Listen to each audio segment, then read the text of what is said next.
오늘 말씀 보겠습니다. 창세기 1장 11절에서 13절입니다. 하나님이 이르시되 땅은 풀과 씨 맺는 채소와 각기 종류대로 씨 가진 열매 맺는 나무를 내라 하시니 그대로 되어 땅의 풀과 각기 종류대로 씨 맺는 채소와 각기 종류대로 씨 가진 열매 맺는 나무를 내니 하나님이 보시기에 좋았더라. 저녁이 되고 아침이 되니 이는 셋째 날이니라. 오늘은 성경을 어떻게 보고 읽을 것인가 10번째 시간으로 씨, 제라에 의해 씨를 가진 그리스도가 되는 교회라는 제목으로 말씀을 전하도록 하겠습니다. 자, 오늘은 창세기 셋째 날에서 두 번째 부분과 관용어구의 의미를 살펴보겠습니다. 첫 번째 부분은 둘째 날 궁창의 물인 하늘이 그리스도가 진리가 아래로 밑으로 내려와서 궁창 아래의 물, 밑임을 비질린 우리와 연합하여 하나가 된 마른 땅으로 드러나는데 그게 좋은 땅이라고 했습니다. 그리고 이제 오늘 우리가 공부할 셋째 날의 두 번째 부분은 이 좋은 땅, 은혜의 땅에 씨 맺는 채소와 씨 가진 열매 맺는 나무가 나오는데 그게 바로 하나님의 생명을 가진 존재라는 것을 말하고 있는 것입니다. 그러니까 셋째 날에 드러난 뭇, 얕바사, 마른 땅이라는 좋은 땅에 하나님이 행하신 사역이 있는데 그것이 씨를 가진 생명을 만드는 것으로 이는 하나님의 창조와 구원 사역으로 교회가 이렇게 하나님의 씨를 가진 생명체가 된다는 것을 예표하는 것입니다. 자, 그러면 오늘 창세기 셋째 날의 두 번째 부분 11절과 12절 그리고 관용어구인 13절을 볼 텐데요. 11절과 12절을 여러분이 읽어보니까 어떻습니까? 자, 그 읽으니까 문자적인 말이 우리에게 다가오는 것은 어떤 느낌으로 다가옵니까? 아, 여기 보니까 풀과 채소가 나오고 나무가 나오네요. 아, 그러니까 창세기 셋째 날이 하나님이 풀과 채소와 나무를 창조하셨구나 이렇게 보는 말씀으로 들지 않습니까? 그러면 이 말씀 볼 필요가 뭐가 있어요? 하나님이 셋째 날에 식물 등을 만들었다 하면 끝이에요. 그런데 그렇게 하나님의 말씀이 단순한 말이겠냐 하는 것입니다. 이게 늘 말하지만 하나님의 창조가 그렇게 물리적인 그런 창조를 말하느냐 하는 것이에요. 그러면 이런 물리적인 창조 안에 담으신 하나님의 영적인 창조가 있을 텐데 그게 무슨 말인지 참 어렵잖아요. 여러분이 이거 읽으니까 이게 무슨 말인지 알겠습니까? 그래서 오늘 또 시간이 많이 갈 것 같아서 전에보다는 말씀이 좀 적은데 이렇게 써놨습니다. 이걸 가지고 일단 윤곽을 잡아야 돼요.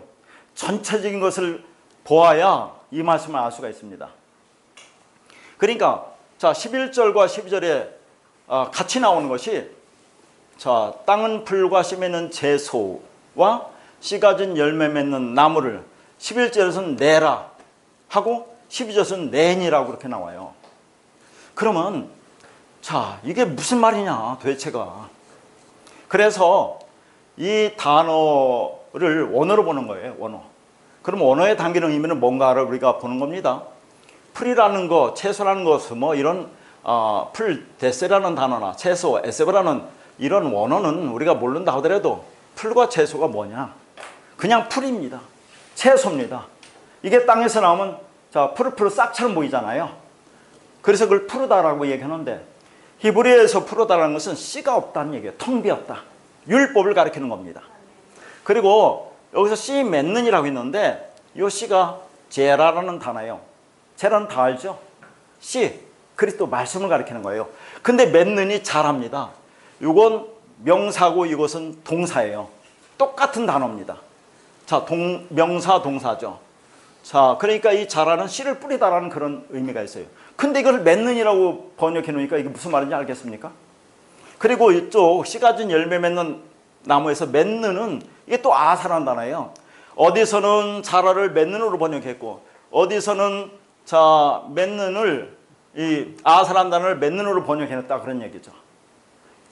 다른 단어인데 왜 똑같이 번역을 해놓냐 하는 겁니다. 요 맺는다는 것은 아사란다는데 이게 일하는 거예요. 일한다. 뭐가 일하는 거가 있겠죠. 누군가가 일하겠죠. 그래서 만들다, 만들어치다. 그 다음에 맺다, 맺히다. 맺다는 의미도 있어요. 그러나 이래서 누군가가 만든다는 그런 의미가 있습니다. 그리고 여기서 11절에 내라가 다 쌀한다는데 이게 싹이 트다, 싹이 트게 하다, 싹이 돋다 그런 의미고, 12절에 내니가 야찬한 단어로 이끌어내다, 인도해내다 그런 얘기입니다. 근데 중요한 것은 자, 요 두 단어가 공이 문법적인 요소가 뭐냐면 문법적인 요소가 이게 사역, 능동이에요. 그리고 이게 미완료다 하는 얘기입니다. 그러면 사역 능동이라는 것은 어떤 의미가 있습니까? 자, 이건 말하는 사람, 화자의 뜻과 의지가 담겨 있는 거예요. 그럼 누가 말합니까? 하나님이 말씀하죠. 하나님이 이르시되라고 하나님 말씀하죠. 그러니까 하나님의 뜻과 의지가 담겨 있다 그런 얘기입니다. 그리고 이제 이 미완료라는 것은 어딘가 완료된다는 그런 의미가 있겠죠. 자, 그러니까 한번 생각해 보세요. 땅 보고 지금 하나님 명령하는 겁니다. 자, 풀과 씨에는 채소라는 것은 풀과 채소, 싹, 텅 빈 씨가 없는 그런 것들을 씨를 가지고 씨를 뿌리는 풀과 채소로 그렇게 틔워라. 그리고 씨 가진 열매 맺는 나무라는 이 안에 담기는 것은 씨가 없어서 열매를 맺지 못하는 고목 같은 그런 나무에게 자, 씨를 주어서 씨 가진 열매 맺는 나무로 만들어라. 그런 의미가 담겨 있습니다. 자, 그러니까 두 가지 의미입니다. 지금부터 이게 상당히 중요한데 마가복음에 보면 저 뒤에 또 나와요. 그러니까 땅에게 텅 빈 것, 씨가 없는 풀과 채소를 씨를 가지고 씨를 뿌리는 풀과 채소로 틔우고 씨가 없어서 열매를 맺지 못하는 고목나무 같은 그런 존재에게 씨를 주어서 씨 가진 열매 맺는 나무로 만들어내라 라고 땅에게 명령한단 말이죠. 근데 사역 능력이라는 것은 뭡니까? 그러나 하나님이 그렇게 하신다는 의미가 담겨 있는 거예요. 그러면 왜 땅 보고 그렇게 하라고 합니까? 이 땅은 어떤 땅이에요? 지금 여기 나온 땅은. 그러니까 셋째 날에 첫 번째 부분이 뭐라고 했습니까? 궁창 위에 물과 궁창 아래 물이 자 지금 하나가 되죠. 연합보다 하나가 되죠. 그런 드러난 땅, 마른 땅, 야빠사가 무슨 땅이라고 했습니까? 좋은 땅, 생명의 땅, 사람이 살 수 있는 땅이죠. 그러니까 그 땅에게 이렇게 말을 하는 거예요. 네가 그렇게 하라고 지금 하나님 말씀하는 거예요. 지금 네가 그렇게 해라. 그런데 그렇게 하라고 하지만 결국은 그것을 하나님이 하신다는 그런 말입니다. 땅은 그런 땅이 돼요. 이게 좋은 땅이기 때문에 얕봐서 마른 땅이기 때문에 그 땅은 자 생명을 가진 땅이기 때문에 그렇게 할 수 있기 때문에 하나님 명령하지만 그러나 그것도 하나님이 하신다는 의미가 담겨 있어요. 그럼 한번 생각해 봅시다. 땅에 씨가 들어갔어요. 그럼 땅에 씨가 들어갔으니까 땅과 씨는 하나죠. 여러분들 하나가 되잖아요. 그러니까 하나가 됐으니까 씨는 누구를 가리키는 거예요? 다 씨는 그리스도. 그리스도죠. 하나님이신 자 그리스도 예수를 가리키는 겁니다. 씨 땅엔 우리에게 씨가 들어왔으면 둘이 연합해서 하나가 됐어요. 그러면 땅이 스스로 열매를 맺을 수 있다고 말할 수도 있어요. 그런데 그것은 조차 하나님이 너에게 그렇게 할 수 있다고 말을 하지만 그것은 하나님이 하신다는 의미가 담겨 있다는 얘기예요. 그래서 여기 나온 게 씨입니다. 씨. 가장 중요한 씨. 그리고 나무가 나와요. 씨. 자, 이것은 그리스도 말씀인데 그러면 이 나무는 어떤 나무일까? 이 나무는. 여기서 나오는 나무는. 이게 선악나무예요. 선악나무. 자, 선악나무가 뭡니까? 율법이죠. 어떤 겁니까? 예수죠. 그러면 자, 선악나무, 예수, 율법 안에 뭐가 담겨 있어요? 그리스도가 담겨있죠. 씨가 담겨있죠. 진리가 담겨있죠. 그러니까 결국은 자, 이 땅에 선악나무로 오신 율법으로 오신 예수가 언약의 기준에 죽고 뭐예요? 그리스도로 진리로 부활해서 씨로 너희에게 들어가서 자, 씨가 없는 너희들을 씨 가진 존재로 만들어낼 거다가 이 말씀의 내용입니다. 자, 그래서 이런 내용이 있는 거예요. 이걸 머릿속에 생각하고 우리가 들어가야 됩니다. 자, 이해했죠? 땅이 할 수 있지만 그러나 하나님이 결국은 하신다는 거죠. 둘이 연합해서 하나가 됐으니까 땅이 할 수도 있어요. 그러나 네가 마음대로 하라. 네가 할 수 있으니까 네가 하라. 그런 의미가 아니라 하나님이 하신다는 의미가 있습니다. 그래서 이게 이제 그렇게 되면 좋았다라고 하죠. 좋았더라가 보면 토부선이죠. 그렇게 씨 가진 자가 나오면 그게 선이야. 좋은 거야. 그러면 셋째 날이야. 자, 셋째 날이라는 것은 뒤에서 보겠지만 자, 이 창세기 1장의 셋째 날과 뒤에서 오늘 볼 창세기 15장 9절에 보면 3년 된 제물이 나와요. 이 셋째와 3년 된이 같은 단어입니다. 물론 히브리어의 원래 원어는 셋째라는 것은 셀리시라는 단어고 3년 되는 것은 샬라시라는 단어인데 이 두 단어가 샬로시에서 왔기 때문에 셋째에서 왔기 때문에 두 단어 똑같은 거예요. 그러니까 셋째 날에 그 셋째와 3년 된 제물이 3년, 그게 누구예요? 그리스도 예수를 가리키는 거예요. 그리스도라는 제물을 가리키는 거, 씨를 가리키는 겁니다. 자, 그러니까 씨가 너에게 돌아서 너를 씨 가진 자로 만들겠다는 얘기예요. 이게 다른 얘기가 아니라 이 안에 담긴 얘기는. 자, 그런 것을 머릿속에 생각하고 지금부터 이제 쭉 읽어 나갈 거거든요. 다 오늘은 저도 저의 원고와 비슷하게 줬어요. 내용이 지금. 그런데 똑같은 말을 반복하니까 어려울 거 하나도 없어요. 요거 맥 잡았죠? 이게 무슨 말인지. 자, 그럼 봅시다. 11절의 말씀을 보면 하나님께서 무트로 드러난 땅에게 싹이 나게 하라고 명령하십니다. 자, 한번 읽습니다. 네라는 닷사라는 단어를 번역한 것으로 싹이 돋다, 싹이 트다, 싹이 트게 하다 이 뜻을 가진 것으로 이 닷사라는 동사가 사형 능동 미완료다 그런 얘기입니다. 자, 미리 얘기하면 이 셋째 날의 미완료면 어디서 완성됩니까? 여섯째 날에 완성돼요. 왜냐하면 셋째 날과 여섯째 날은 짝입니다. 하나님이 짝이라고 그래, 짝. 셋째 날에 씨가 나오는데, 자, 씨가 나와서 완성되기 시작해서 여섯째 날에 누구로 완성됩니까?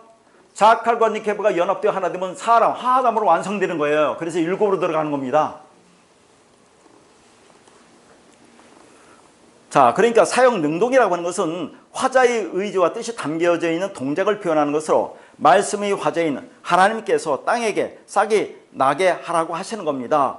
명령하지만 그 안에 담긴 얘기는 뭐라고요? 하나님이 그렇게 하시겠다. 너에게 명령하지만 그 담긴 뜻은 하나님이 그렇게 하신다는 의미가 담겨 있는 겁니다. 그리고 미완료는 동작이 아직 완료가 되지 않은 상태를 의미합니다. 여기서 풀, 데샤라는 단어와 채소, 에세바라는 단어는 그냥 풀은 풀, 채소로 번역되고 있는데 그냥 둘 다 풀, 싹이라는 의미입니다. 풀이 땅에서 나오면 싹처럼 보이죠. 그것이 풀이고 싹입니다. 그런데 이게 무슨 의미인지를 알아야 합니다. 여기서 다샤가 싹이 트다, 싹이 트게 하다는 뜻으로 이제 마른 땅이라는 그 땅에서 뭔가 튀어나오는 거예요. 그런데 그것이 풀이고 싹입니다. 채소입니다. 그러니까 풀과 채소가 나오는 거죠. 그런데 그것이 어떤 풀과 채소냐면 씨 맺는 채소에서 맺다라는 이 단어가 자라는 동사로 씨를 뿌리다는 뜻입니다. 근데 앞에 씨가 제라로, 이건 명사예요. 자, 이게 씨입니다. 그리스도죠. 그러니까 씨를 가지고 씨를 뿌릴 수 있는 풀과 싹이다 그런 얘기죠. 그러니까 자라는 동사고 뒤에 제라는 명사다 그런 얘기입니다. 그러니까 하나님이 땅에서 씨를 뿌리는 풀과 싹이 나게 하신다는 것으로 그게 완료가 된 것이 아니라 미완료로 계속 진행되고 있는 것입니다. 그런데 풀과 싹은 씨가 없는 것을 의미하죠. 히브리어에서 녹색 푸르다라는 것은 텅 비었다는 그런 얘기입니다. 그런데 풀과 싹은 텅 비었다는 것인데 이것으로 씨를 가지고 씨를 뿌릴 수 있다는 말은 말이 안 되는 거 아닙니까? 그런데 하나님은 혼돈과 공허와 흑암인 그 텅 빈 땅이 위물과 아래물이 하나가 되고 드러난 마른 땅, 약바사로 이제 좋은 땅이 되었기 때문에 이제 텅 빈 씨가 없는 풀과 싹에서 씨를 뿌리게 만든다는 것입니다. 이것이 하나님의 언약이에요. 그런데 어떻게 씨를 가지고 씨를 뿌릴 것인가입니다. 여기서 씨 가진 열매 맺는 나무에서 맺느니 뭐라고요? 아사라는 동사입니다. 자, 일하다, 만들다, 만들어지다, 맺다, 맺히다 이 뜻이에요. 따라서 씨가 없어서 열매를 맺지 못하는 너희를 씨 가진 열매를 맺는 나무로 만들어 내겠다는 의미입니다. 어떻게 해요? 그러니까 씨를 가지고 씨를 뿌릴 수 있는 풀과 싹이나 씨 가진 열매 맺는 나무는 자, 이 땅에 예수라는 육체 안에 그리스도라는 생명 씨를 담고 오신 예수 그리스도에 의해서 그렇게 하겠다는 얘기예요. 누가 이래서? 예수 그리스도가 이래서. 그러면 예수 그리스도가 일한다는 게 뭡니까? 그거 십자가 죽는 걸 얘기하는 거예요. 그게 생명이라는 씨가 들어있는 바로 선한 나무입니다. 그게 십자가라는 기둥인 나무입니다. 그러니까 선한 나무가 뭐예요? 율법입니다.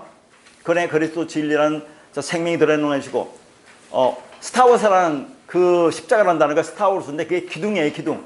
근데 그 안에 담기는 것은 언약이 담겨 있다, 그런 얘기입니다. 그러니까 선한 나무라는 율법 안에 진리가 들어있으며 예수 안에 그리스도가 들어있는 겁니다. 그래서 그 선한 나무 율법으로 선과 악이 무엇인지 잘 가르쳐서 어떻게 해요? 일한다는 얘기예요. 예수 그리스도 일하는 거. 어떻게? 예수가 십자가 죽어서 씨를 가진 씨를 뿌리는 풀과 싹이 도저히 들 수 없는 육체. 자, 육체를 뭐라고 합니까? 성경에서 풀이라고 그래요. 자, 육체. 다시 말해 풀과 싹을, 씨를 뿌리는 풀과 싹으로 만들겠다는 것입니다. 그래서 베드로전서 1장 24절과 25절에 그러므로 모든 육체는 풀과 같고 그 모든 영광은 풀의 꽃과 같으니 풀은 마르고 꽃은 떨어지되 오직 주의 말씀은 세세토록 있도다. 이게 무슨 말씀 같이 보입니까? 베드로전서 1장 24절과 25절이 무슨 말씀 같아요? 자, 거기 보니까 모든 육체는 풀 같아요. 육체. 육체가 뭐라고요? 풀이래요. 풀은 지금까지 뭐라고 했습니까?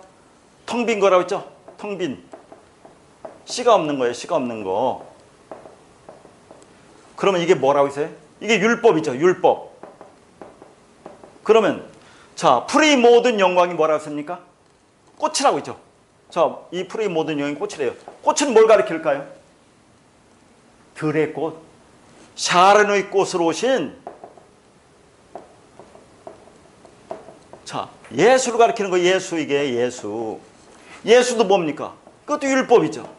그러니까 자, 예수라는 꽃이 우리 육체에 붙습니다. 꽃이 와서 붙어요. 그러면 지금 뭐야? 풀은 마른다고 했죠? 풀은 마르고 꽃은 떨어진다고 그래요. 그게 뭘 가리키는 거죠? 그러니까 예수라는 꽃이, 샤라는 꽃이 육체는 우리한테 와서 둘이가 연합해서 십자가에 죽는 걸 얘기해요. 자, 둘이가 죽으면 뭐가 됩니까? 씨가 있는 열매가 있죠. 씨가 있는 열매. 씨가 있는 열매로 나오지 않겠습니까?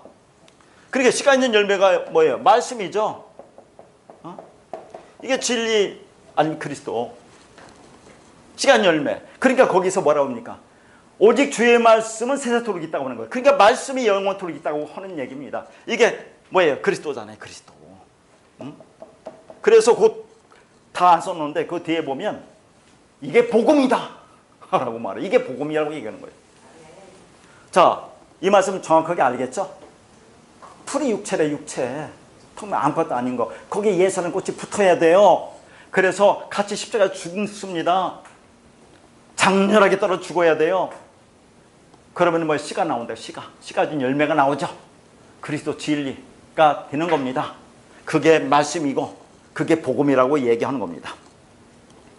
자, 그러면 선악나무 아래 것을 통해서 그 진리 위 것을 배우면 선악나무가 나에게 생명나무가 되는 거예요. 그것은 에덴 동산에 딱 하나밖에 없었습니다. 그래서 창세기에 나오는 나무는 모두 남성 단수입니다. 나무는 하나밖에 없다는 뜻이죠. 그래 놓고 선악나무, 생명나무라고 이렇게 해요. 그러나 단수입니다. 자, 지금부터 이제 우리가 좀 생각할 것은 선악나무가 나쁩니까? 아니, 악자가 들어있으니까 나쁘네. 선악. 선악나무가 뭐라고요? 율법. 율법이 나쁜 겁니까? 자, 그 율법이 뭐라고? 예수. 예수가 나쁩니까? 아니에요. 우리가 선악나무를 먹어야 생명나무가 될 수 있어요. 율법을 통해서 우리가 진리를 알 수 있는 겁니다. 예수가 이 땅에 오지 않았으면 우리는 그리스도를 만나지 못하고 그리스도가 될 수가 없어요. 그러니까 이게 나쁜 게 아니란 얘기입니다. 그게 있어야 돼요. 반드시. 그런데 자, 어떤 사람들은 율법은 폐하였으니 율법은 무익하다고 하는 사람이 있다니까요. 그래서 지킬 필요가 없다고 그래요. 자, 어디에 그런 말들이 나오냐면 몇 가지 나와요. 자, 히브리서 7장 18절에 보면 이런 말씀이 나옵니다. 이건 저 메모에 없어요. 그 본고 말씀에 없고 아침에 설교로 나오려고 하니까 이 말씀 소낙나무에 대해서 좀 더 제가 말씀드려야겠다 싶어서 지금 하는 거거든요. 원고에는 없습니다. 자, 히브리서 7장 18절에 보면 전에 있던 계명은 연약하고 무익함으로 폐했다고 그래요. 이게 무슨 말일까? 자, 전에 있던 계명, 율법이 연약하다는 것은 뭔가? 율법을 초등학문이라고 하죠? 율법은 초등학문입니다. 근데 그 율법을 통해서 우리가 진리를 깨닫지 못하면 그게 무익한 거잖아요. 그래서 무익하기 때문에 예수님이 십자가에서 율법을 진리로 완성하는 겁니다. 그걸 율법을 폐했다고 그러는데 잘못 알고 율법은 폐했으니까 율법은 지킬 필요가 없어. 이렇게 하니까 문제다 하는 얘기입니다. 그러니까 예수님이 십자가에서 율법을 폐했다고 하면서 율법은 지킬 필요가 없는 무율법주의를 주장하고 있어요. 그러나 예수가 십자가에 죽어서 율법을 폐했다고 하는 것은 뭐라고 했어요? 율법을 없애버렸다는 말이 아니라 율법을 진리로 완성했다는 말이에요.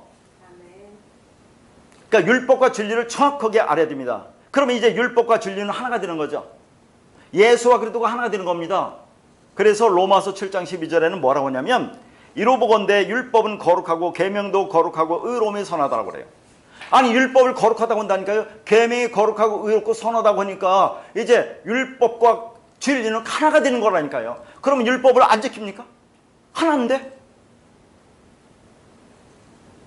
그렇게 율법과 진리는 같은 것으로 율법을 열심히 지키고 행해야 돼요? 안 행해야 됩니까? 열심히 행해야 됩니다. 근데 율법을 지키려고 하는 것이 죄이고 악이라고 하는 것은 자, 그 율법을 행해서 내가 의롭게 되고 나를 드러내고 나를 자랑하며 그렇게 율법을 지키고 행해서 하나님으로부터 반대급부 세상의 축복 등을 얻어내려고 하는 것이 악이고 죄라고 하는 거지 율법 자체가 나쁜 게 아니에요. 율법은 하나님 나라의 속성으로 하나님 나라의 삶의 양식이에요. 그게. 그렇게 열심히 지키고 행해야죠. 그러나 인간이 어떻게 율법을 완전하게 지킬 수가 있습니까? 그래서 완전하게 행하지 못하면 하나님의 나라에 우리가 들어갈 수 없어요. 원래는. 그래야 안 그래요? 그래서 자, 예수가 이 땅에 와서 언약의 기둥에 죽어서 율법을 진리로 완성하고 우리 안에 그리스도로 들어와서 우리로 하여금 진리를 깨닫게 해서 내가 진리가 뭔지 알면 그러면 이제 내가 그리스도와 하나가 되는 거라니까요. 다시 말해서 내가 예수와 함께 죽으면 그 그리스도가 살아날 때 나와 자 그와 연합하여 그리스도로 나도 살아나는 겁니다. 그러면 내가 그리스도가 되는 거예요. 어디에 또 그런 말이 있습니까? 성경 가지고 해야 돼. 요한복음 14장 20절 거기 말고 또 여러 가지 나오는데 그날은 내가 아버지 안에 너희가 내 안에 내가 너희 안에 있는 것을 너희가 알리라 라고 하죠. 그날이 언제입니까? 성령이 임하는 날, 오순절 성령이 임하는 날. 예수와 가지고 그리스도로 우리 안에 들어오면 그러면 뭐냐? 우리 안에 그리스도가 있는 거죠. 그러니까 아버지가 뭔가 말씀의 말씀 진리. 아버지가 나 안에 예수 안에 예수가 죽고 그리스도로 드러난 거니까 그 예수 내가 너희 안에 자 예수 그리스도가 우리 안에 들어오는 거죠. 그럼 우리 안에 그리스도가 있습니다. 그러면 자 또 뭐가 되는 거죠? 내가 너희 안에 너희가 내 안에 있는 것을 안다 그런 얘기입니다. 그게 하나가 되었기 때문에 그러면 이제 모든 율법을 지킨 것이 되어 우리가 완성돼서 그 나라에 들어가는 거예요. 이렇게 돼서 조건은 뭐라고요? 내가 그리스도와 함께 십자가에 못 박혀 죽어야 되는 게 조건입니다. 그런데 율법이 폐했으니 지킬 필요가 없다고 그 율법인 행위법으로는 구원받을 수 없다고 하면서 그 율법을 하나의 작은 보험주 안에 넣고 있어요. 오늘날 각종 예배에 참석하며 주일을 성수하고 11조 등 각종 헌물을 드리는 헌신봉사 충성하는 것이 신앙생활을 잘하는 믿음이 좋은 것이라고 하는 것으로 그렇게 해야 구원을 하면 자 그렇게 하면 구원을 받을 수 없고 예수를 믿음으로만 구원을 받을 수 있다고 그렇게 말한다니까요. 그러니까 자 우리가 이 땅에서 오늘날 교회에서 헌신봉사에 충성하는 것으로 우리는 구원받을 수 없어요. 그건 율법의 행위이기 때문에. 그렇다고 해서 우리가 예수를 믿음으로 구원을 받습니까? 어떻게 믿을 거냐? 예수를 믿는다는 그 자체도 행위입니다. 우리 행위예요. 자, 그러니까 그러한 율법적 행위로는 구원을 받지 못하죠. 그러나 예수 믿어서 구원받는다고 하는 것은 어떻게 하는 것이 예수를 믿느냐 하는 거죠. 그것도 행위라는 그런 얘기입니다. 에베소서 2장 8절에 너희는 그 은혜의 믿음으로 말미암아 구원을 받았으니 이것은 너희에게서 난 것이요 하나님의 선물이라고 분명히 말해요. 하나님의 은혜에서 우리가 믿어서 구원을 받는 것은 맞지만 그 믿음이 예수가 십자가에서 나의 모든 죄를 용서해 줬기 때문에 과거의 죄, 현재 이제 미래지까지 다 용서해 줬기 때문에 이제는 나의 모든 죄가 사라지고 구원을 받아서 천국 간다고 하는데 그렇게 해서 천국 가는 게 아닙니다. 자, 그렇게 해서 우리는 지옥 가지 않는다고 하는데 그래서 지옥 가지 않는 게 아니에요. 예수의 십자가의 죽음이라는 착한 행실에 해서 다시 말해서 예수를 통해서 그리스도라는 믿음이 되어 우리가 구원을 받는 겁니다. 그러니까 율법을 부인하는 자들은 또 이런 말씀이 있어요. 히브리서 8장 7절에 뭐라고 하냐면 저 첫 언약이 무음하였더라면 둘째 것을 요구할 일이 없었으려니와. 히브리서 10장 1절에 보면 율법은 장차 올 좋은 일의 그림자뿐이요 참 형상이 아니므로. 이런 것 보면 율법은 필요 없는 것처럼 보잖아요. 첫 것이 뭡니까? 율법이죠.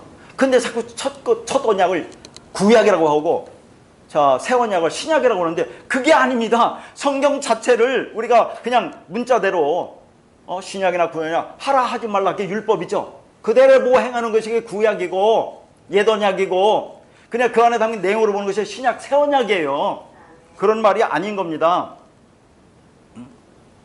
그러니까 이런 말씀 보면 자, 율법은 필요 없다고 하는 거죠. 폐하여졌다고 하는 거죠.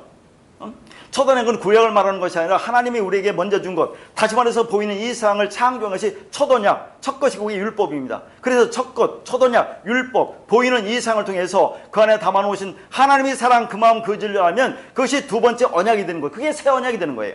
그러니까 구약이나 신약이나 그것을 하라 하지 말라로 보는 것은 율법이고 그 안에 담아놓은 것이 진리입니다. 그러니까 우리는 열심히 율법을 행해야 됩니까? 안 해야 됩니까? 열심히 행해야죠.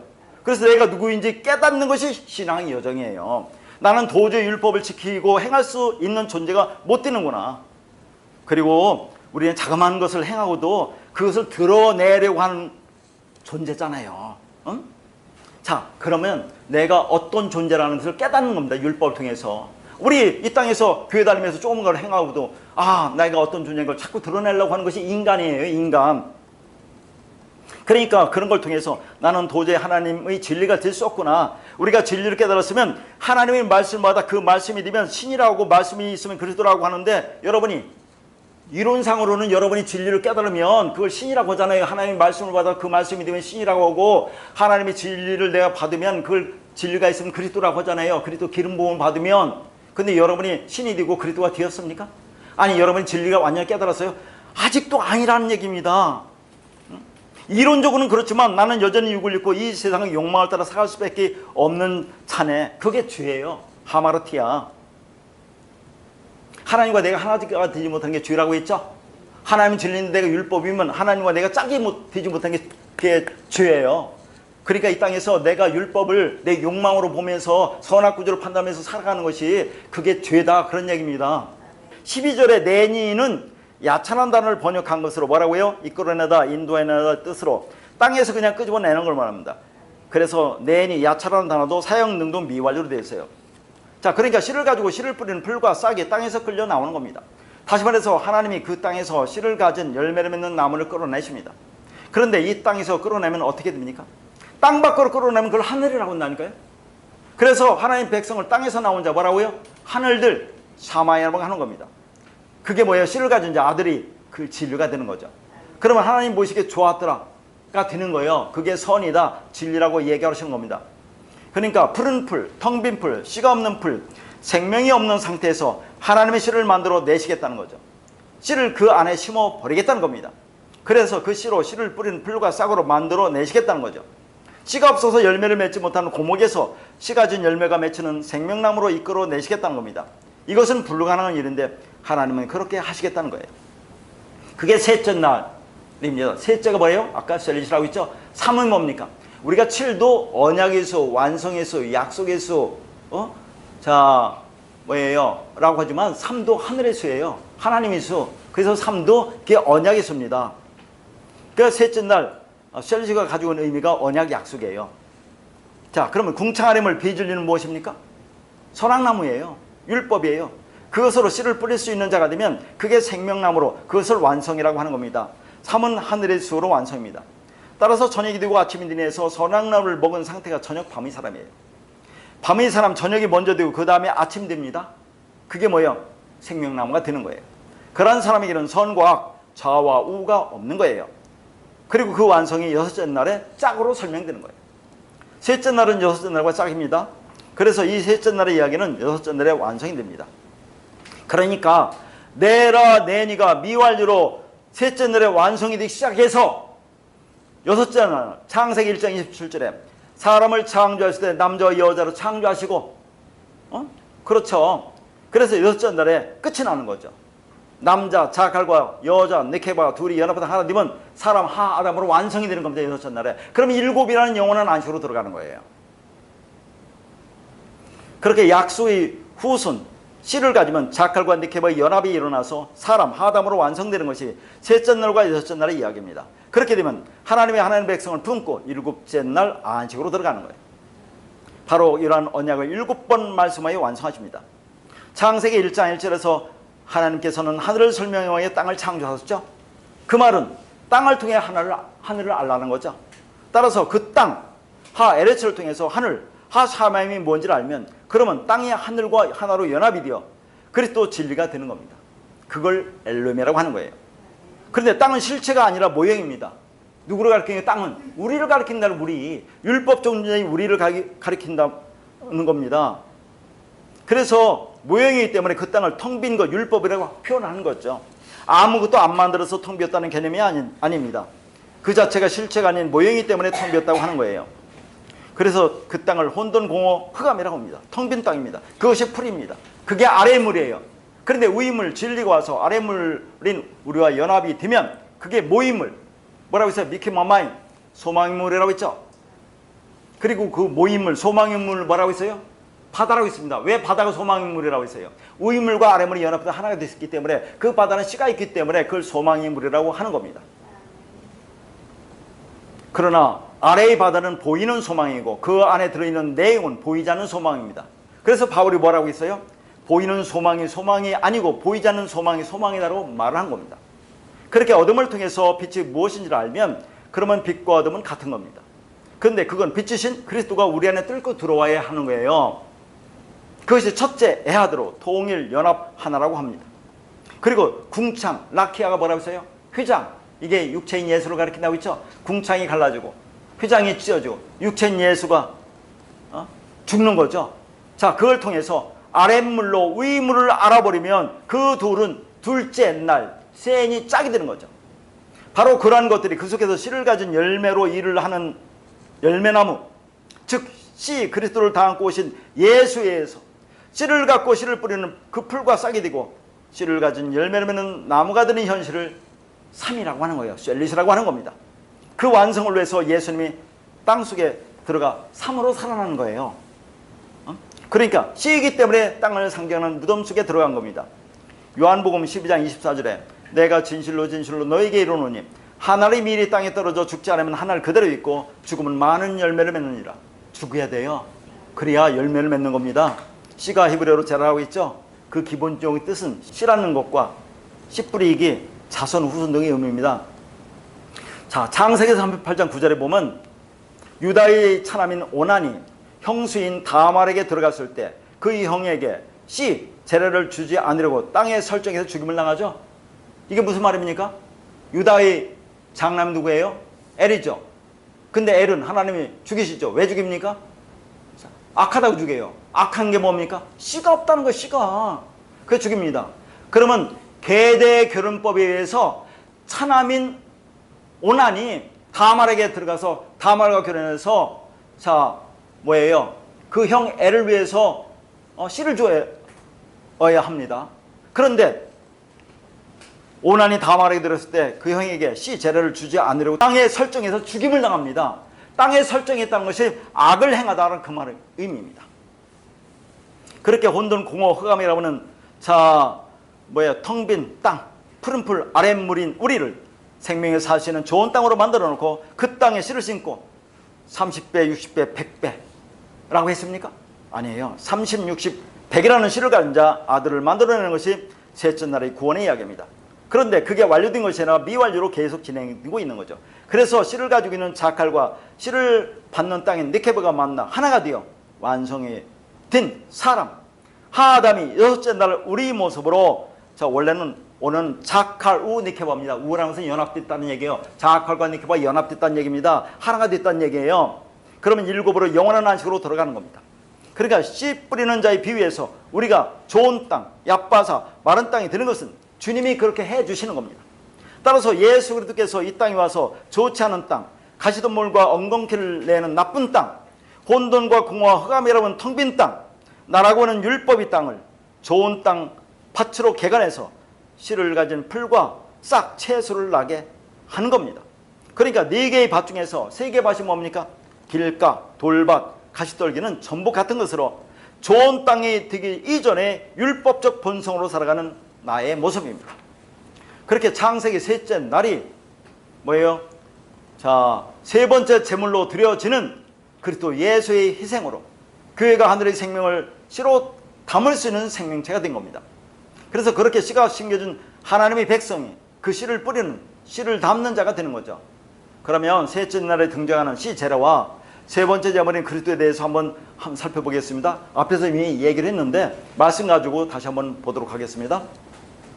창세기 15장 9절입니다. 여호와께서 그에게 이르시되 나를 위하여 3년 된 암소와 3년 된 암연소와 3년 된 수양과 산비둘기와 집비둘기 새끼를 가져올지라 라고 합니다. 자, 여기서 셋째가 창세기 1장 셋째 날 셋째가 뭐라고요? 셀리시. 이거 3년 뒤니 샬라시인데 이게 샬롯이라는 단어에서 왔어요. 그러니까 같다 그 말입니다. 똑같은 단어에서 왔어요. 그러니까 창세기 1장 셋째 날에서 셋째와 3년 된 제물에서 3년은 같은 의미입니다. 따라서 셋째 날에 나오는 씨와 3년 된 제물은 같은 뜻으로 그리스도를 가리키는 거죠. 그러니까 창세기 1장의 셋째 날에 그 씨, 즉 세 번째 제물, 3년 된 제물인 그리스도에 의해서 우리가 씨가 전 자 아들 그리스도가 되는 거예요. 자, 여기 셋째 셀리시라는 단어와 3년 된 샬라시라는 단어, 이거 유튜브를 보는 사람들인데 그것만 안 써도 되겠죠. 자, 그러면 거기 다 기록해 놓았으니까 쭉 읽겠습니다. 그런데 세 번째 제물인 그리스도는 어디서 드려집니까? 첫 번째 제물은 어디서 드려져요? 동물의 희생제사의 제물로 성전마당 뜰에서 번제단에서 드려집니다. 그 동물의 희생제사는 뭐예요? 예수의 희생제사의 모형이에요. 그리고 두 번째 제물은 예수의 희생제사로 성소 안의 분향단입니다. 마지막으로 세 번째 제물은 세 번째 제단인 지성소 안의 법궤의 시운자 속죄수입니다. 전부 제물이 바쳐지는 제단입니다. 그 희생제사를 예수가 그리스도로 완성하는 거죠. 근데 여기서 가져오라고 되어 있죠? 가져오라는 단어가 라카라는 단어를 번역했는데 이거 참 여러 번 했습니다. 라카으, 헬라어로 뭐라고 써요? 람바노, 취하다, 영접하다, 받아들이다, 한 몸을 이루다. 그래서 하나가 되다라는 뜻입니다. 그러니까 그 어절을 제역하면 뭐예요? 세 번째 제물을 취하라, 영접하라, 받아들여라. 그래서 한 몸을 이루라, 하나가 되라 그 말이에요. 그래서 하나님이 아브라함에게 세 번째 제물인 그리스도를 취하라, 라카라고 하셨던 거죠. 그런데 한글 성경이 뭐라고 합니까? 그걸 가져오라고 번역하니까 이게 도대체 무슨 말인지 모르는 거예요, 이게. 자, 그러면 창세기 5장 24절에 에녹이 하나님과 동행하더니 하나님이 그를 데려가심으로 세상에 있지 아니하였더라. 에서 이 데려가다가 라카라는 단어입니다. 뭐라고요? 한 몸을 이루다 하나가 되다. 그럼 뭐예요? 그게 결혼하다 의미에 결혼하다. 하나님과 에녹이 결혼했다는 의미입니다. 결혼 혼인은 하나님과 하나가 되는 한 몸을 이루는 것이에요. 그게 뭐예요? 연합이 되는 겁니다. 그래서 세상에 있지 아니하였더라고 하죠. 그러면 이게 무슨 말입니까? 이걸 문자적으로 보면 하나님의 에녹을 들어가서 에녹이 세상에 있지 않다라고 하니까 에녹이 하늘로 뿅 하고 승천했구나, 이렇게 알고 있는 이게 말씀 아닙니까? 그런 말씀이 아니에요. 하나님과 하나가 되니까 뭐예요? 이 세상이 존재하지 않는다는 거예요. 아니, 우리가 하나님과 하나가 되면 이 세상이 존재하지 않습니까? 그게 무슨 말이에요? 그러니까 하나님이 그를 데려갔다는 것은 하나님과 에녹이 하나로 연합되어 완성되었다는 것으로, 그게 뭐라고요? 무트의 죽음이면 무트 타나토의 죽음, 말씀이 완성의 죽음. 그렇게 죽으면 이제는 더 이상 땅에 없는 자로 살아간다 그 말입니다. 없대 우리가. 따라서 세상이 그를 보지 못하라는 겁니다. 이게 말이 돼요? 자, 갈라디아서 6장 14절에 뭐라고 합니까? 그리스도로 말미암아 세상에 나에 대하여 십자가에 못 박히고 내가 또한 세상을 대하여 그러하니라. 그리스도로 말미암아 그리스도에 의해서 우리가 그리스도 진리가 되면, 그러면 내가 세상을 보니까 뭐예요? 세상이 없어요. 그럼 세상이 나를 보면 내가 없어요. 이게 진짜 이 세상에 없는 자로 사는 존재가 되는 거죠.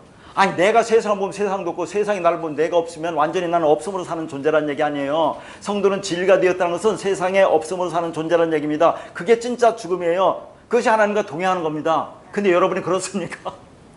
여러분이 여전히 이 땅에서 내 욕망 따라 살아가는 것이 인간인데 자, 완성됐으면 이 땅에 없는 자로 살아가라는 것이 이 성경의 말씀이에요. 그게 완성이에요. 자, 그럼 우리는 어떻게 살아갈 것인가? 자, 그래서 창세기 5장 24절의 말씀은 창세기 5장의 나머지 사람들의 죽었더라와 같은 무트라는 단어예요. 무슨 말이냐? 창세기 5장 보면 아담의 계보가 나와요. 아담의 계보. 자, 하나님 나라의 족보가 나오는데 거기에는 낳고 죽었더라, 낳고 죽었더라가 계속 나와요. 그러면 에녹은 무드셀라를 낳고, 그런데 죽었더라가 안 나와요. 죽었더라. 에녹은. 왜 에녹은 죽었더라가 안 나옵니까? 뭐가 죽었다는 얘기예요? 자, 하나님이 그를 데려가시니 그가 세상에 있지 않더라. 그게 죽었다는 말이에요. 그게 다나토 무트의 죽음, 완성된 죽음. 따라서 세 번째 재물인 그리스도와 우리가 결혼해서 연합하여 하나가 되는 것이 구원이고 완성입니다. 그러니까 하나님의 생명이 없는 자에게 하나님의 생명의 씨가, 하나님의 약속이 들어가는 것을 말합니다. 하나님의 영원한 생명의 씨가 그 안에 들어간 상태를 말하죠. 그러면 지성소 안의 세 번째 제단에서 드려지는 세 번째 제물인 그리스도에 의해서 우리가 씨가 준 아들이 된다는 것이 어떤 의미를 가지고 있습니까? 세 번째 제단인 시온자 속죄수가 있는 법궤는 무엇으로 만들어지죠? 주광목으로 만들어집니다. 주광목은 가시나무로, 자, 그것은 가시나무 가시가 있기 때문에 땔감으로도 쓰기에 부족해요. 그러니까 가시나무는 아무 짝에도 쓸모없는 나무입니다. 그러니까 세 번째 제물은 조각목에 불과한 아무 쓸모짝에 없는 우리를 금으로 덮어버리시는, 금으로 덮어버리는 게 뭐예요? 법궤죠. 그게 그리스도를 가리키는 거예요. 아무 쓸모짝에 없는 조각을 하나님이 하늘의 것, 금 진리로 만들어 버린다는 의미가 있는 거예요. 금이 히브리어로 자합입니다. 이건 기름이란 말이에요. 기름이 뭐죠? 말씀이죠. 따라서 아무 쓸모짝에도 없는 네페시 프시케인, 하나님의 생명이 없는 호흡만 하는 짐승에 불과한 우리를 말씀으로 진리로 덮어서 금처럼 귀한 것으로 만들어내시는 하나님의 창조의 이야기가 그 속에 담겨 있는 겁니다. 그걸 그리스도 예수가 성취하신 거죠. 말씀이 우리를 덮으심으로 우리가 진리로 세 번째 성전으로 살아나는 것이 구원입니다. 그렇게 예수가 죽고 두 번째 제물 그리스도 세 번째 제물로 내 안에 들어와 내가 그리스도와 연합이 되어 하나가 되면 내가 세 번째 것인 거룩한 산제물이 되는 거예요. 그러니까 창세기 1장에 셋째 날에 등장하는 제라는 창세기 15장에 나오는 세 번째 제물인 그리스도를 가리키는 겁니다. 육체로 오신 예수가 두 번째 제물로 드려지고 씨를 가진 세 번째 제물인 그리스도로 우리 안에 오셔서 그 씨, 그 말씀, 그 진리, 그리스도를 너희 안에 집어넣어 너희 육체를 주고 죽이고 너희 안에 씨를 갖고 열매를 맺는 나무로 씨를 뿌리는 풀과 싹으로 틔울 것이다 라는 언약을 셋째 날에 하셨어요. 자, 제가 이렇게 말씀을 쭉 하면 잘 이해가 안 돼서 이게 다 기록해 준 거예요. 그걸 여러 번 읽고 자, 그것을 마음속에 새겨야 됩니다. 그게 무슨 말인지. 그래서 11절에 내라라고 번역한 다시라 동사와 12절에 내니로 번역한 야차란 동사가 뭐라고요? 사형능동, 미완료로 되어 있는 겁니다. 따라서 창세기 1장 셋째 날 세 번째 드려지는 그리스도 예수의 희생으로 교회가 이렇게 하늘의 생명을 씨로 담은 생명체가 되는 겁니다. 그것이 씨를 가지고 열매로 일을 하는 열매나무인 예수 그리스도의 십자가의 죽으심에 의한 거예요. 다시 말해서 그것이 바로 씨를 가진 열매를 맺느니 아사로 하나가 일한다고 있죠. 그러니까 씨를 가진 열매를 맺는, 다시 말해서 열매로 일하는 나무인 예수 그리스도인 겁니다. 그러니까 이 역사 속에 씨를 가지고 열매로 일을 하는 열매나무는 결국 무엇입니까? 하나님의 언약의 기둥으로 사용된 저주의 나무가 곧 씨를 내는 나무예요. 그 나무를 오늘날 한국 기독교는 십자가로 번역을 했는데, 십자가로 번역한 단어 스타우로스는 기둥이에요. 그냥 기둥. 근데 기둥은 하나님의 언약에 담겨있는 언약의 기둥입니다. 그러니까 하나님이 저주를 받은 자를 매다는 저주의 나무라는 그 기둥에서 예수가 주 언약을 성취하여 그리스도의 씨를 우리에게 건네주신 겁니다. 자, 갈라디아서 3장 13절에 뭡니까? 그리스도께서 우리를 위하여 저주를 받은 바 되사 율법의 저주에서 우리를 속량하셨으니 기록된 바 나무에 달린 자마다 저주 아래 있는 자라 하였습니다. 갈라디아서 4장 4절과 5절입니다. 때가 차면 하나님이 그 아들을 보내서 여자에게 나게 하시고 율법 아래 나게 하신 것은 율법 아래 있는 자들을 속량하시고 우리로 아들의 명분을 얻게 하려 하심이라. 자, 우리가 육을 입고 율법적 본성을 가지고 이 땅에 온 것이 율법이 저주하려 온 거예요. 자, 그래서 하나님이신 그분이 예수라는 육을 입고 이 땅에 온 것이 뭐예요? 율법이 저주하려 오신 겁니다. 죄 없으신 그분이 율법이 저주 아래 왔다니까요. 왜요? 율법이 저주 아래는 우리를 속량하기 위해서 그렇게 오셨습니다. 그래서 우리를 어떻게 만들려고요? 거기 보니까 아들의 명분이라고 하는데 명분이라는 단어는 있지를 않습니다. 그렇게 번역해야 그게 편하기 때문에 그렇게 번역한 거예요. 우리를 아들로 만든다 그런 얘기입니다. 아들로. 아니 로마서 8장 14절에 하나님의 영으로 인도받은 자를 하나님의 아들이라고 한다니까요. 우리가 하나님의 아들 되는 걸 왜 두려워합니까? 오늘 본문을 보면 땅에게 씨 맺는 채소와 씨 가진 열매 맺는 나무를 내라 내니라고 명령한 것으로 땅이 스스로 씨가 있는 열매를 맺는 것처럼 보이죠. 명령했으니까. 그런데 그것은 씨 제라인 예수 그리스도가 땅에서 씨를 뿌리는 풀과 싹을 씨 가진 열매 나무를 나게 하신다, 끌어낸다는 것입니다. 그러니까 셋째 날에 그 땅은 뭡니까? 의물인 진리 그리스도와 하나가 되었기 때문에 논리적으로 스스로 씨를 가진 열매를 낼 수가 있다고 했죠. 그러나 그것도 하나님이 하신다는 의미입니다. 그런 말씀을 한번 보겠다는 얘기예요. 자, 마가복음 4장 28절과 29절입니다. 땅에 스스로 열매를 맺되 처음은 싹이요 다음은 이삭이요 그 다음은 이삭에 충실한 곡식이라 열매가 익으면 곧 낫을 대나니 이는 추수 때가 이르렀습니다. 자, 28절 보니까 땅이 스스로 열매를 맺는다고 했죠. 그리고 본문 오늘 창세기 1장 11절 12절에 보면 땅에게 씨 맺는 채소와 씨 가진 열매 맺는 나무를 내라 내니라고 합니다. 그러면 지금까지 계속 얘기했어요. 어떻게 땅이 그걸 스스로 낼 수가 있습니까? 일반적으로 자, 우리가 땅에 씨를 뿌리면 땅에서 싹이 납니까? 씨에서 싹이 납니까? 아니, 당연히 씨에서 싹이 나고 자라서 열매를 맺죠. 그런데 28절은 땅이 스스로 열매를 맺는다고 하고 창세기 오늘 본문 말씀은 하나님도 그렇게 하라고 명령을 한다 그 말이죠.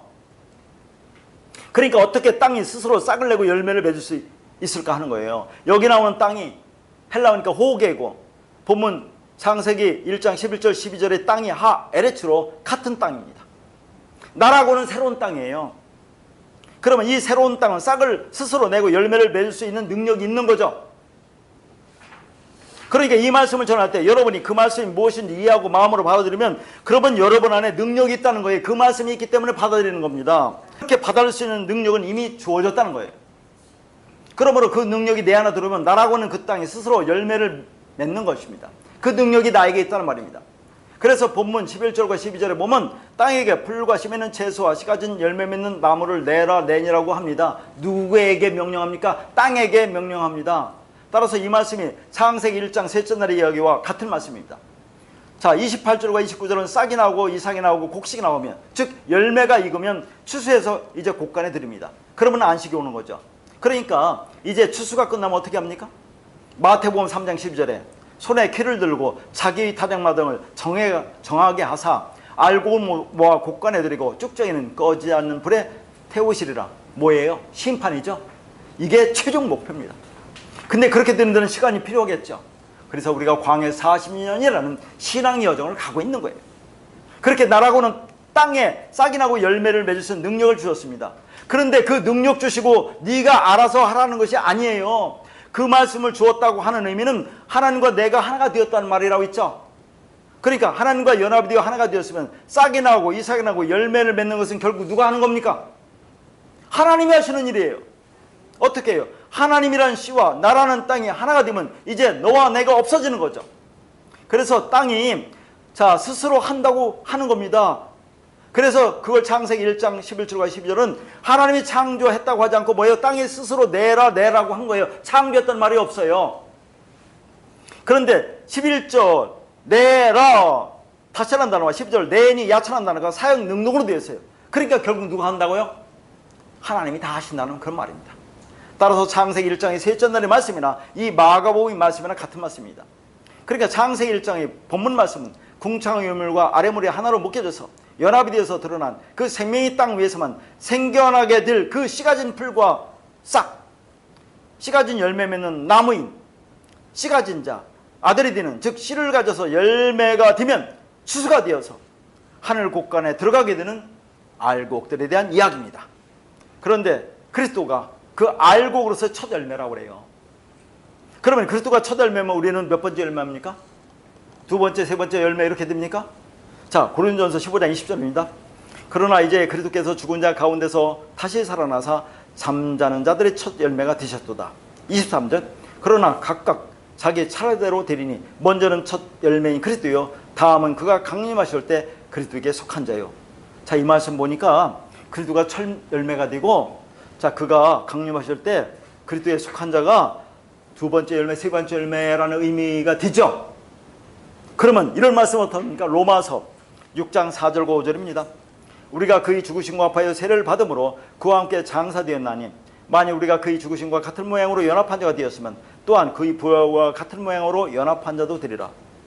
자, 예수와 함께 죽고 그리스도와 함께 살아나면 뭐예요? 그리스도가 부활할 때 우리도 같이 부활한다는 얘기죠. 그럼 그분이 첫 열매면 나도 첫 열매가 되는 거예요.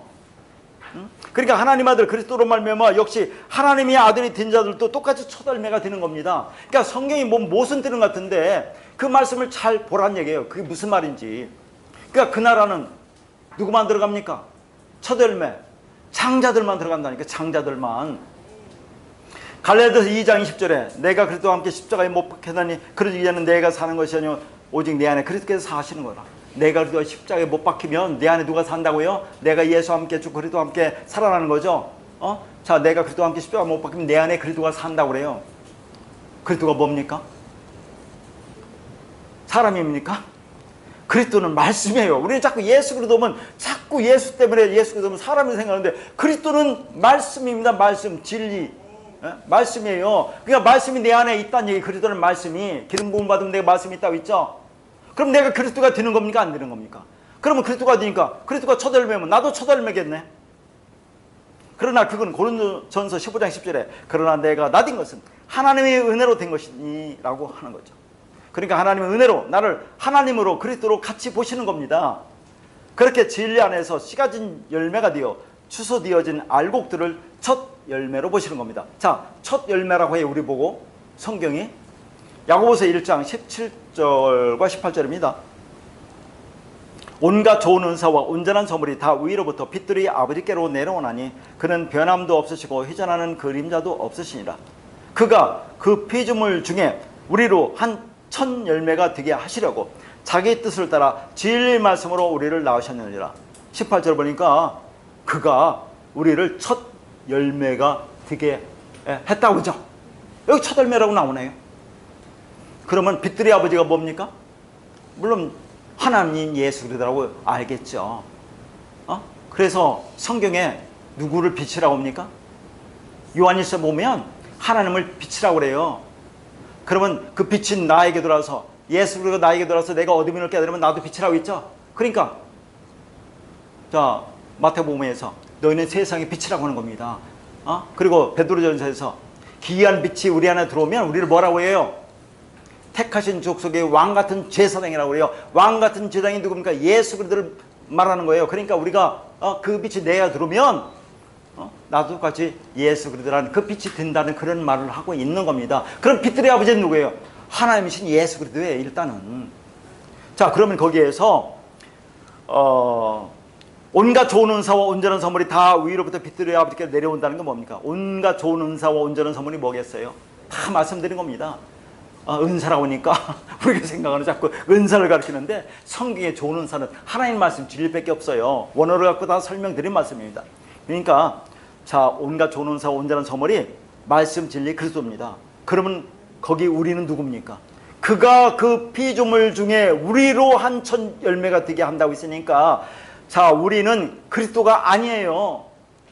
야고보서 1장 2절에 보면 내 형제들아 너희가 여러 가지 시험을 당하거든 온전히 기쁘게 여기라. 그리고 자, 야고보서 1장 12절부터 18절에 보면 소제목이 뭐라고 하냐면 시험에 견뎌낸 자라고 나와요. 그러면서 인내 가운데 시험을 견뎌내라고 합니다. 왜 이 말을 하냐면 우리가 어떻게 첫 열매가 되는 것을 설명하기 위해서 그래요. 자, 야고보서 1장부터 이어지는 거죠, 이게 지금. 그런데 야고보서 말하는 시험은 우리가 생각하는 그런 시험을 말하는 게 아닙니다. 저 집사가 저 권사, 장로, 목사 때문에 상처받고 시험 들어서 더 이상 교회에 다니지 못하겠다고 하는 그런 시험을 말하는 게 아니에요. 그러나 오늘날 그걸 시험이라고 말하잖아요. 그런 유치한 말을 성경 하겠습니까? 자, 이 야고보서 나오는 시험이라는 것은 페이라주 시험입니다. 페이라스모스 시험. 이게 지난 시간에 산상설교하면서 이거 말씀드렸어요, 안 드렸어요? 페이라스모스 시험, 페이라주 시험 말씀드렸습니다. 근데 이상하게 저희가 한 주는 구약의 말씀, 한 주는 신약의 말씀을 이렇게 번갈아가면서 하는데, 그러니까 지난주에 구약의 말씀이 있는데 오늘 이번 주 신약으로 한다면 그게 연결돼요. 제가 일부러 그런 게 아닙니다. 왜? 자꾸 같은 말이 반복돼요. 하나이기 때문에. 성경은 하나의 말이기 때문에 같은 말이 계속 반복되는 거다 하는 거죠. 지난 시간에 했는데 산상설교 96강에서 아무도 몰라. 거기서 자, 그 저울이라는 단어 가지고 설명했습니다. 그건 이제 더 이상 하려면 길으니까. 그러니까 페이라스모스, 페이라주 시험은 뭐라고 했습니까? 그거와 대조되는 게 무슨 시험이라고 했어요? 도끼마주 시험이라고 했죠? 그러면 이 페이라스모스, 페이라주 시험이라는 것은 하나님이 만들어 놓은 것을 그냥 그대로 보는 거. 그걸 하나님이 왜 그걸 만들어 놨습니까? 그 안에 진리를 담아 만들어졌는데 그 안에 담긴 내용을 보지 못하고 그냥 하나님 만들어 놓은 것 겉에 것을 보고 그걸 그대로 믿으면, 그게 진짜라고 생각하면 그게 페이라스모스 시험이다 그런 얘기예요. 페이라주 시험. 그거 걸리면 죽습니다. 그런데 그 안에 담긴 내용을 하면 그거 뭐라고 해요? 도끼마주 시험이라고 있죠? 그럼 도끼마주 시험이라고 해서 그게 100으로 완성된다고 지난 시간에 얘기했습니다. 그래서 또 10분의 자의 비율을 또 거기에 또 나오는 거예요. 그러니까 페이라스모스 시험은 거기에 걸리면 그냥 혈주가에 망하게 되는 그런 종류의 시험을 가리킬 때 사용되는 단어로, 거기서 미혹받고 나면 그러면 하나님 나라에 들어갈 수 없는 시험을 말합니다. 뭐예요? 이 땅에 보이는 걸 그대로 보고 율법을 진리라고 열심히 행하면 그게 페이라스모스 시험이다 그런 얘기입니다. 그러니까 하나님께서 우리에게 하늘의 진리를 담아 나타난 것, 아래 것으로 넘겨주신 것을 그냥 아래 것으로 그냥 피표적으로 받아버리면, 다시 말해서 진리의 모형들은 율법에 묶여서 그것들을 섬겨버리거나 몸으로 행하면 그게 페이라스모스, 페이라주 시험에 빠져 멸망에 이르게 되는 그런 시험을 말하는 겁니다. 그러나 그런 것들을, 보이는 것들을 진리의 영, 하나님의 영, 성령에 의해서 하나로 깨달아 내가 진리가 되면, 그러면 그리스도가 내 안에 있음을 알게 되고, 그 그리스도가 내 안에 있으면 내 그리스도가 되는 거 아닙니까? 그래서 앞에 갈라디아서 2장 20절에 뭐라고 했습니까? 내가 그리스도와 함께 십자가에 못 박혔나니 그런즉 이제는 내가 사는 것이 아니라 오직 내 안에 사는 것이라 하고, 내가 그 다음에 뭘 써줬어요? 이제 내가 육체 가운데 사는 것은 나를 사랑하사 나를 위하여 자기 자신을 버리신 하나님의 아들을 믿는 믿음에서 사는 거라고 했죠. 그럼 이게 맞습니까? 하나님의 아들을 믿는 믿음이 아니에요. 원어는 하나님의 아들의 믿음입니다. 하나님의 아들이 뭡니까? 그리스도죠, 진리죠. 그러니까 하나님의 아들인 그리스도의 그 믿음 안에서 그 그리스도로 살아가는 자, 그게 첫 열매라고 하는 거예요. 지금 계속 연결된 게 이게. 그러니까 고린도전서 15장 20절에 자 봐요. 그러나 이제 그리스도께서 죽은 자 가운데서 다시 살아나사 잠자는 자들의 첫 열매가 되셨다는 것은 무슨 말입니까? 자, 여기 죽은 자가 뭐예요? 네크로스란다는 네크로스가 뭐라 했습니까? 하나님의 호흡을 하지 못하는 자, 하나님 말 진리가 없는 자, 그걸 뭐라 합니까? 짐승이라고 했죠. 푸시케 네피시라고 하지 않습니까? 진리가 없는 자, 그걸 짐승이라고 했어요. 그런 자입니다, 우리가. 그래서 예수가 우리와 함께 죽어요, 십자가에서. 그리고 나서 우리와 함께 그리스도로 살아나는 거죠. 그러면 뭡니까? 그리스도가 첫 열매, 우리도 첫 열매라는 그런 말을 하기 위해서 제가 말씀드리는 거예요. 야, 그리스도께서 첫 열매가 되신 것은 우리로 하여금 첫 열매가 되게 하시라고 그렇게 하신 겁니다. 그래서 뭐라고요? 진리 말씀으로 우리를 낳았다고 하잖아요. 진리 말씀 그리스도로 우리를 낳았다고 하는 겁니다. 진리 말씀이 진리라는 우리를 낳은 거라니까요.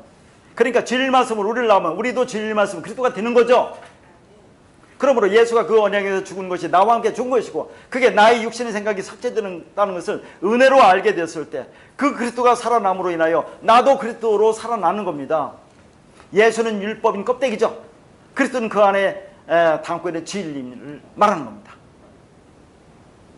그래서 예수가 죽고 그리스도로 부활하였듯이 나의 육신의 생각이 예수와 함께 죽었다는 것을 알면 그분이 그리스도로 부활할 때 나도 함께 그리스도로 부활하는 겁니다. 우리가 진리 말씀인 진리 그리스도가 되는 거예요. 그러니까 그리스도도 첫 열매고 우리도 그 진리 말씀으로 거듭난다는 게 뭐라서요?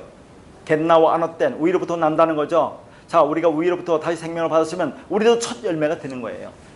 그렇게 하나님이 그 아들인 그리스도와 우리를 아들로 같이 보신다, 그런 얘기입니다. 우리는 그런 존재라는 것을 알고 살아가야 합니다.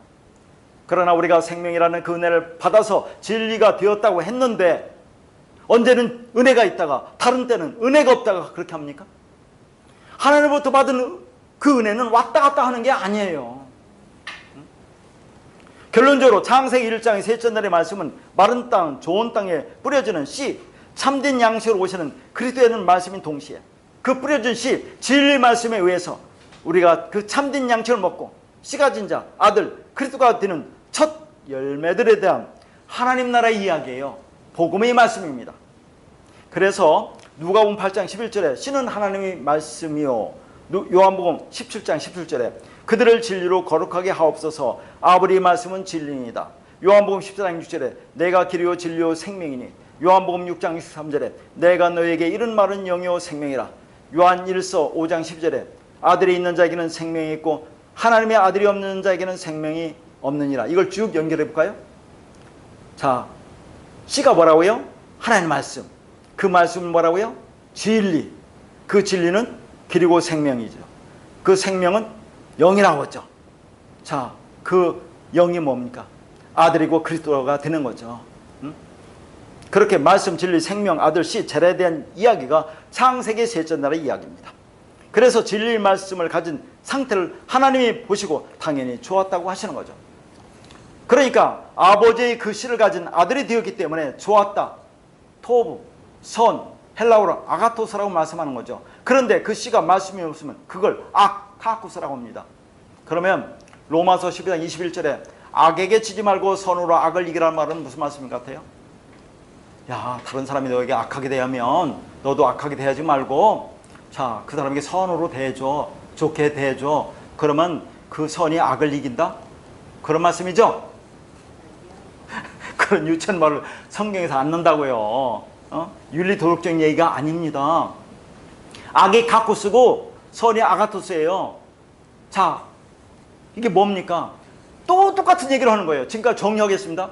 하나님 만들어 놓은 이 모든 것들, 그걸 그냥 보는 거에 그게 카쿠스는 악이에요. 하나님 만들어 놓은 것이, 자, 보이는 걸 만드는 게 율법이죠. 그걸 진리라고 그냥 보는 것이 그게 악이라는 얘기, 성경 악, 카쿠스. 근데 그 안에 담긴 내용을 보면 그게 선, 아가토스라는 얘기죠. 자, 믿음을 가지고 지금까지 또 얘기할게요. 하나님 만드는 이 모든 것들, 그게 뭐예요? 믿음은 바라는 것들이 실상으로 나와 있죠. 증거로 와 있죠. 그걸 그대로 보는 것이 믿음, 피스티스라는 인간의 믿음이고, 그 안에 담긴 내용을 보면 피스토스라는 하나님의 믿음이 이루어져 있죠. 그래서 우리가 하나님 믿음이 돼야 한다고 했어요.